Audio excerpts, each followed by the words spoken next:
আসসালামু আলাইকুম ৰহমতুল্লাহি ওবৰকাতুহু। প্ৰিয় বন্ধুসকল, আজি আপোনালোকৰ সন্মুখত এনেকুৱা এটা আমল শ্বেয়াৰ কৰিম যে আমলটো কি যে কেতিয়াবা যদি এনেকুৱা হৈ যায় যে আমাৰ জণ্ডিছ বেমাৰ হৈ যায়। জণ্ডিছ এটা এনেকুৱা বেমাৰ হয়, হোৱাৰ লগে লগে মানুহ কি হৈ যায়, হালধীয়া হৈ যায়। চেহেৰা হালধীয়া হৈ যায়, মুখ হালধীয়া হৈ যায়, চকু হালধীয়া হৈ যায়, জিভা হালধীয়া হৈ যায়। তো এনেকুৱা যদি হৈ যায়, একো টেনশ্যন কৰিব দৰকাৰ নাই। ইনশাআল্লাহ আজি এটা আমল শ্বেয়াৰ কৰিম। এই আমলটো যদি কৰে আল্লাহ তাআলা এই আমলৰ বৰকতত ইনশাআল্লাহ জণ্ডিছ মুকাম্মল ভাল হৈ যাব ইনশাআল্লাহ। তো আমলটো শৰ্ত হয় অজুৰ হালতত কৰিব লাগিব। প্ৰথমত অজু কৰিম, অজু কৰি কিনে আমি এনেকা সূতা ল'ম, গুল্লি সূতা। কালাৰটো ক'লা হ'লেও হ'ব, নীলা হ'লেও হ'ব, ৰঙা নহয়, ক'লা বা নীলা দুটা কালাৰ। ক'লা হ'লেও হ'ব, নীলা হ'লেও হ'ব। লৈ কিনে আমি কি কৰিম, লোৱাৰ পিছত এনেকৈ 11টা সূতা ল'ম।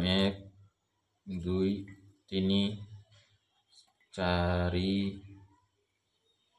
5 6 7 8 9 10 11 এনেকৈ 11টা সূতা লৈ কেনে আমি কি কৰিম, পবিত্র কালামুল্লাহ শরীফের একটা সূরা আছে, সূরাতুল কুরাইশ।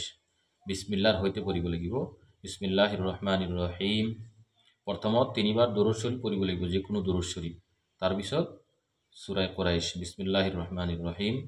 লিইলাফি কুরাইশিন ইলাফিহিম রিহলাতাশ শিতাই ওয়াস-সাইফ ফালিয়াবুদু রাব্ব হাযাল বাইতিল্লাযী আত'আমাহুম মিন জু'ইন ওয়া আমানাহুম মিন খাউফ।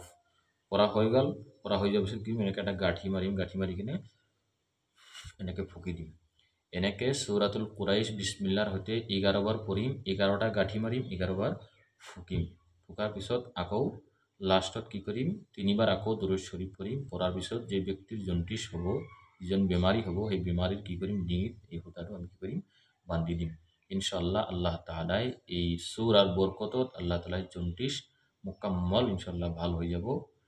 আমলটো খালি একিনৰ সৈতে কৰিব লাগিব, বিশ্বাসৰ সৈতে কৰিব লাগিব। মই যেনেকৈ শিকাই দিলোঁ, প্ৰথমত অজু কৰিব লাগিব, তাৰপিছত এনেকৈ সূতা নীলা হওক বা ক'লা হওক লৈ কেনে 11টা সূতা লৈ কেনে বিসমিল্লাহৰ সৈতে সূৰা কুৰাইশ একবাৰকৈ পঢ়ি একবাৰকৈ ফুকিব লাগিব। এনেকৈ 11বাৰ ফুকিব লাগিব। তাৰপিছত আকৌ লাষ্টত 3বাৰ দৰুদ শৰীফ পঢ়ি কেনে সেই ব্যক্তিৰ ডিঙিত যদি বান্ধি দিওঁ, ইনশাআল্লাহ আল্লাহ তাআলাই মুকাম্মল ফায়দা হাসিল কৰিব ইনশাআল্লাহ। আল্লাহ তাআলা সকলোকে কোৰআনৰ সূৰাৰ পৰা ফায়দা লোৱাৰ তৌফিক দিয়ক।